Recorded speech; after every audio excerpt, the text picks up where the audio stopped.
Okay, so now we're going to focus on part B. Part B is r equals 3 theta. So if you notice, this actually doesn't have a sine or cosine in it, and that's going to give us that spiral of Archimedes.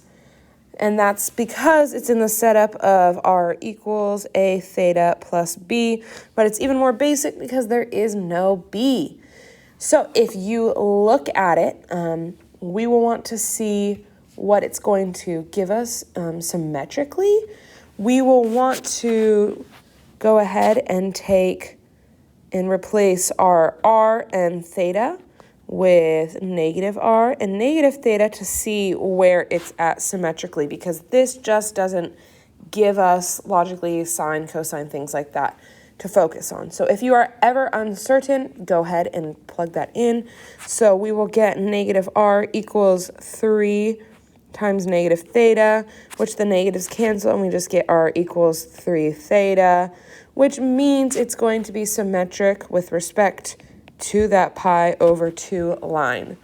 So we know that's where we're going to get everything symmetrical. Now what we need to do is we need to figure out our maximum r values and zeros. However, this is going to give us that spiral look that we're looking for. There are no maximums because it's going to continue on and on and on forever as we go. It's not going to end. And the only zero that it's going to have is when theta equals 0, because after that, it's going to grow and grow and grow. So we'll just go ahead and give ourselves,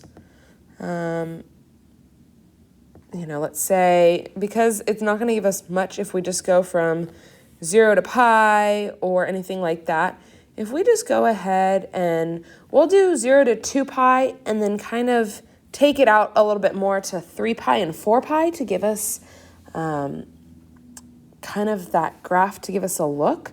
So on this one, it's a little bit more difficult to specify what exactly you will need to do on the graph. So if you go ahead and say you graph from 0 to 2 pi and it still doesn't give you a good enough shape, go ahead and just graph a couple more bits so that you can get a better shape.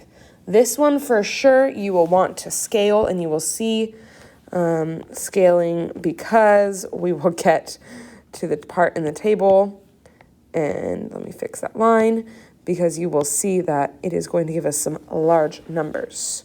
So 0, pi over 4, we'll do pi over 2, we can do the easy ones that are far apart, pi, 3 pi over 2,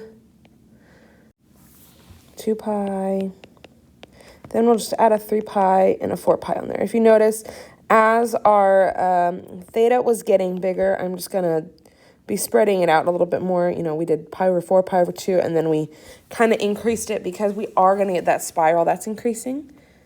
Once you plug that into your calculator, you can either pause now and then come back if you want to check it, or you can just follow along. You're going to get 0, 2.4, 4.7, 9.4, 14.1, 18.8, 28.3, and 37.7 for that rotation. Don't forget that every rotation gives us 2 pi, so you are going to see it kind of reoccurring again because 2 pi and 4 pi give us the same location, and that's kind of where the spiral comes in, because pi and 3 pi give us the same location. Well, 0, 2 pi, and 3 pi. Those are the same location.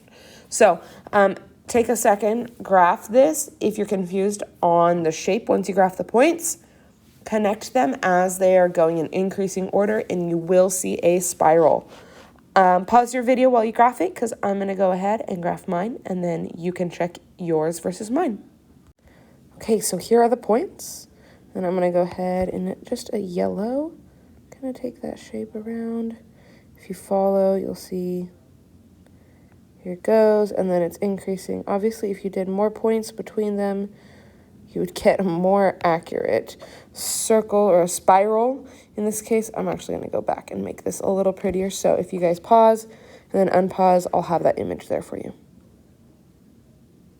Okay, that one's better. So you can see the spiral that goes through those specific points. The points were blue and my spiral was yellow. It kind of went over the top of it. That's the kind of shape you're looking for.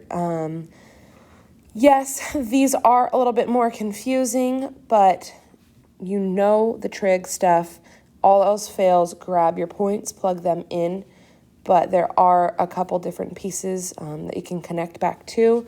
One thing is that concept summary on page 546 that I gave you all of those different types that we're going to see. At least you'll be able to understand and view the shape so that you can see what way you're going to be moving and kind of have it help guide you through the process.